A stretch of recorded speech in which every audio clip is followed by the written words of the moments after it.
Welcome to our YouTube channel dedicated to embedded electronics. Open Programming. Bienvenue sur notre chaîne YouTube dédiée à l'électronique embarquée.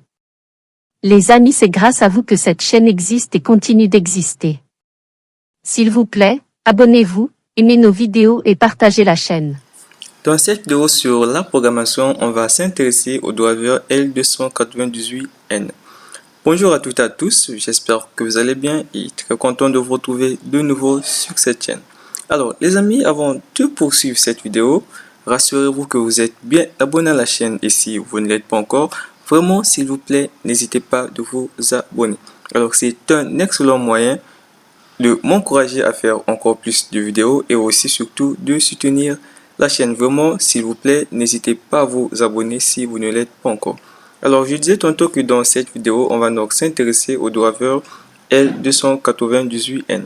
Alors, c'est donc un circuit intégré qui va donc nous permettre de contrôler le moteur. Et ce circuit intégré est donc doté de ce qu'on appelle un double pont H.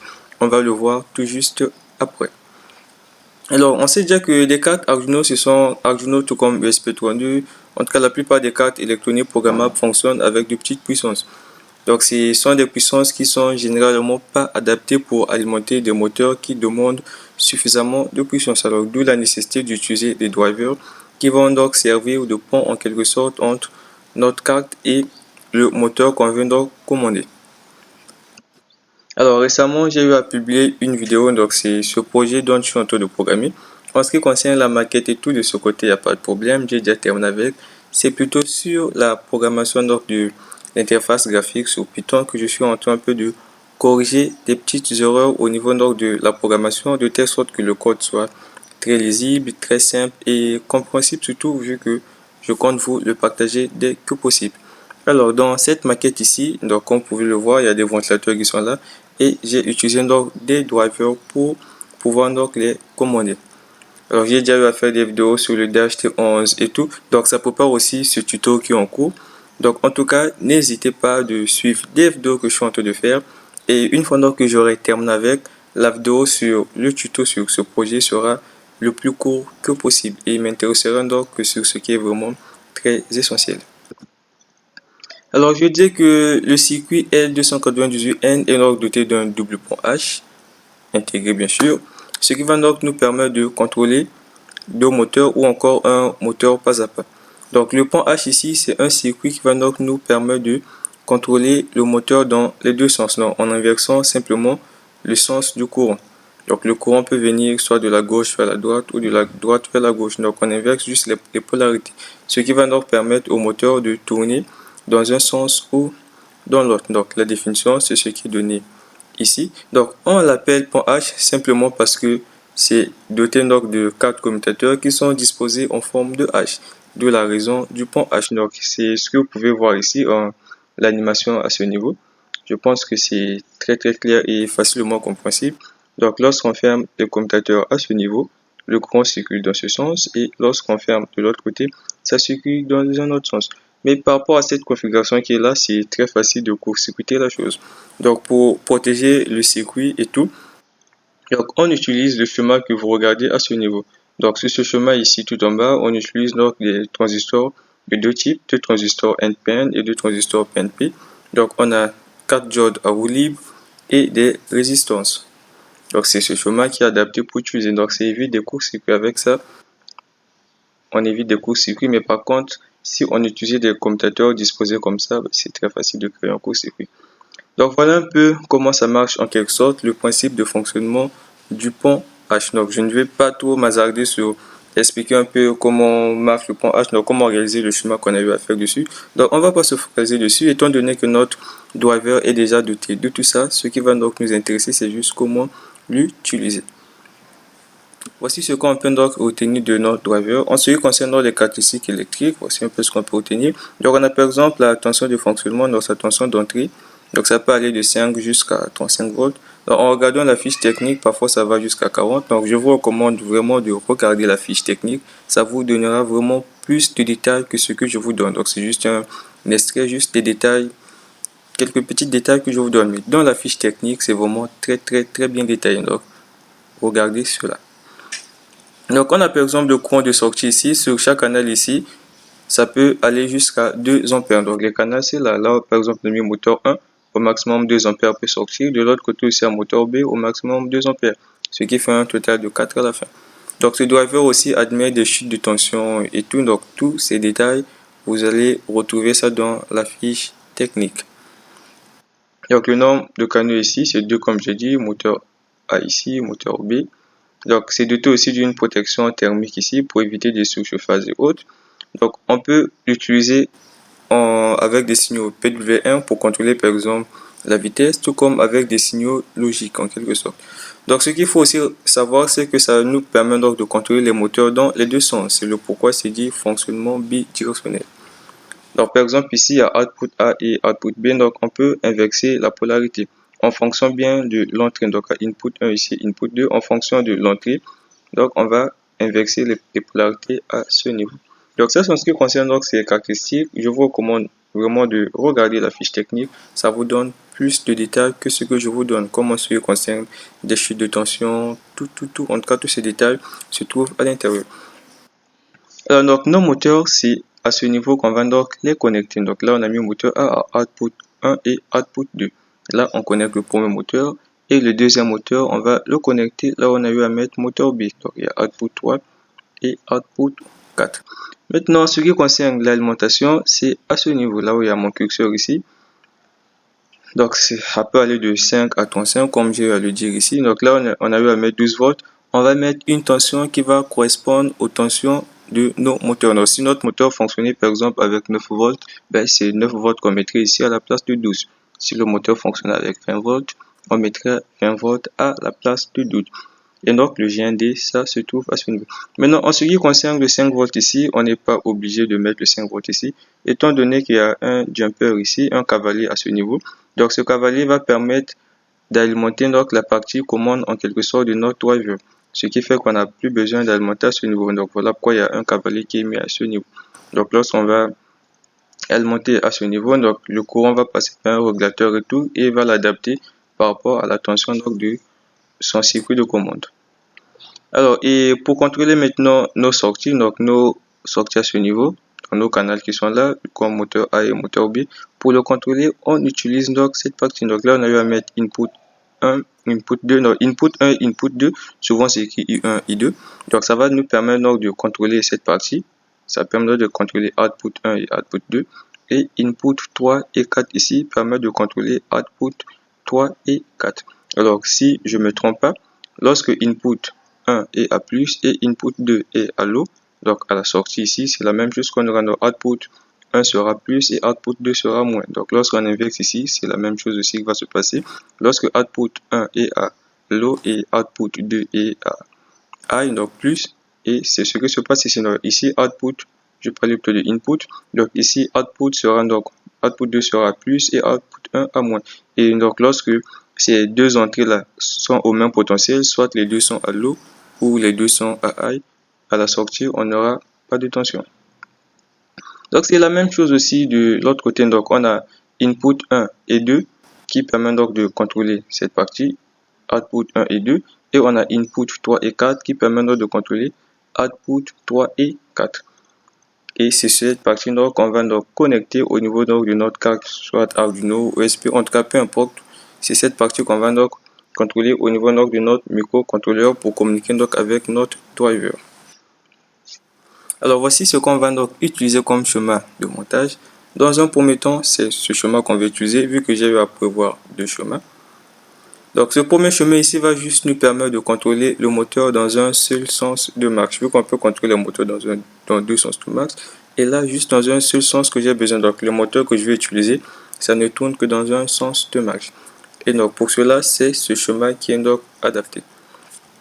Alors qu'est-ce que j'ai donc eu à faire? Donc on va prendre input 1. On va donc le connecter à la broche 23. On prend input 3, on le connecte à la broche 22. Et input 2 et 3, on va donc le connecter au GND. Et pour que le tout puisse fonctionner, il faut connecter toutes les bornes négatives ensemble. La borne négative de l'alimentation de notre driver, ainsi que la borne négative de notre carte ESP32. Donc si vous ne le faites pas, ça ne fonctionnera pas comme il se doit. Donc il faut connecter toutes les bornes négatives ensemble. Donc c'est ce que j'ai eu à faire ici sur le chemin. Donc le moins ici, c'est à ce niveau, c'est là où j'ai eu à mettre GND.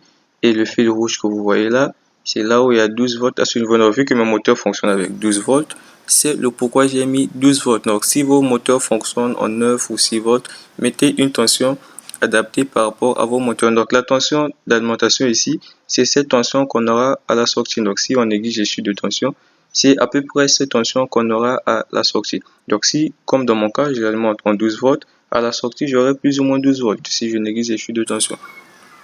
Donc si je mettais 9 volts, à la sortie, j'aurai 9 volts. Donc cette partie, l'alimentation va dépendre de la tension de vos moteurs.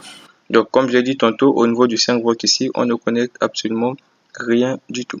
Donc input 1, c'est à ce niveau, au niveau là où j'ai eu à mettre mon curseur. On va donc le connecter au pin 23, input 2 et input 4 au GND et enfin input 3 au pin numéro 22. Alors ça, c'est en ce qui concerne le premier schéma de montage. Je vous donne aussi le deuxième schéma de montage, c'est parce que ce ne sont pas des choses qui sont nouvelles, ce sont des choses que j'ai déjà eu à expliquer et tout, donc je ne vais pas trop tirer la vidéo en longueur, donc je vous donne tout et après on va tester le programme.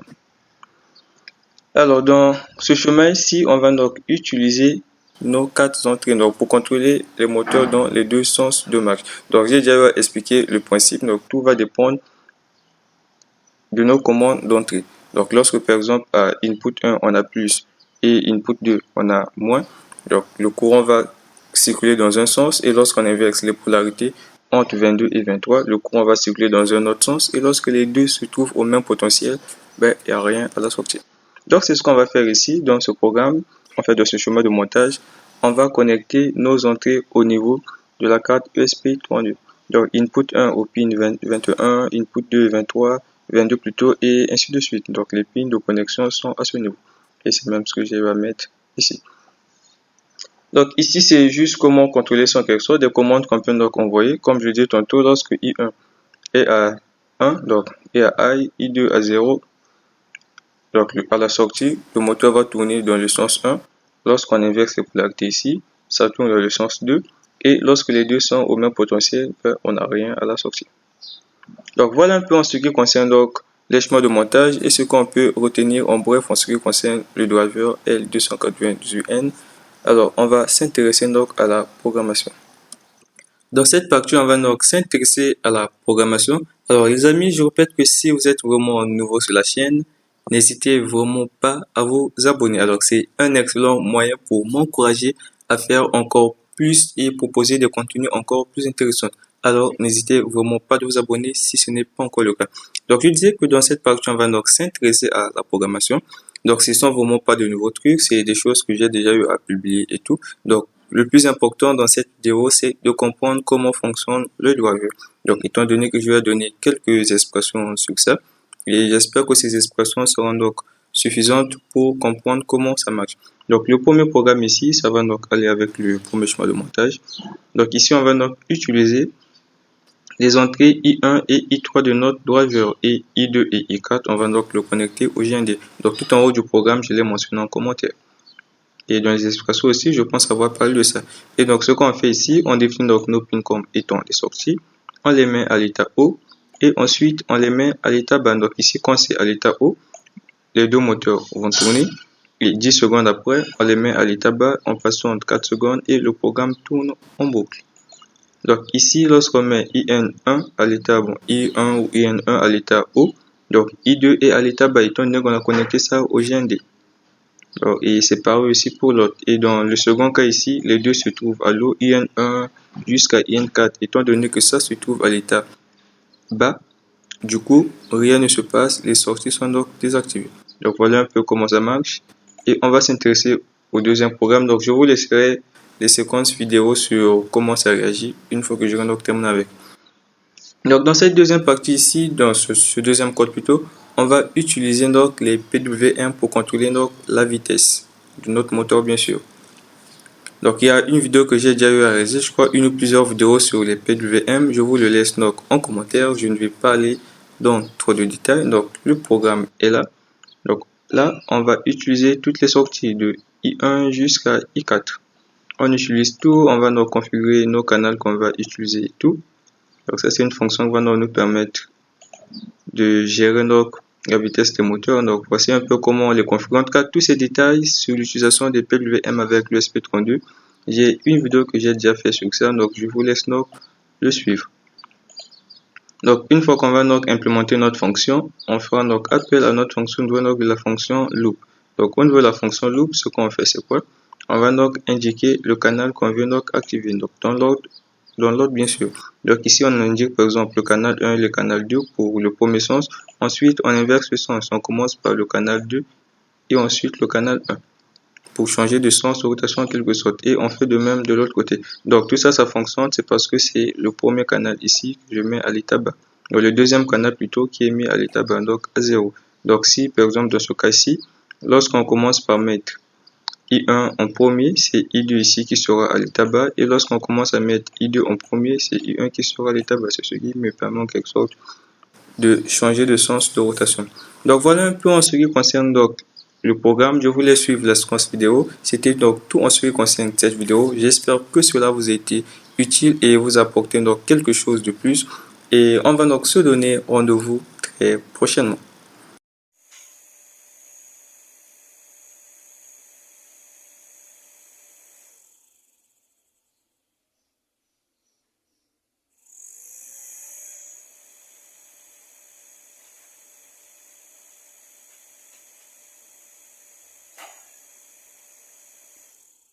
J'utilise en quelque sorte une alimentation externe, c'est pourquoi il n'y a pas de câble USB connecté.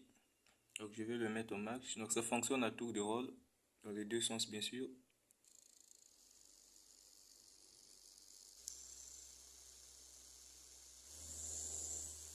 Donc la vitesse augmente de façon progressive. Ça s'arrête et ça change de sens de rotation. Donc c'est le même procédé qui se répète, la vitesse augmente de façon progressive.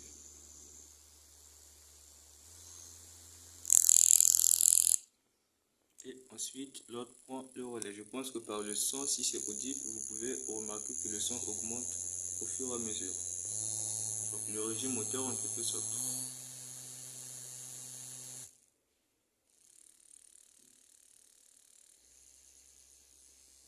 Voilà un peu le programme.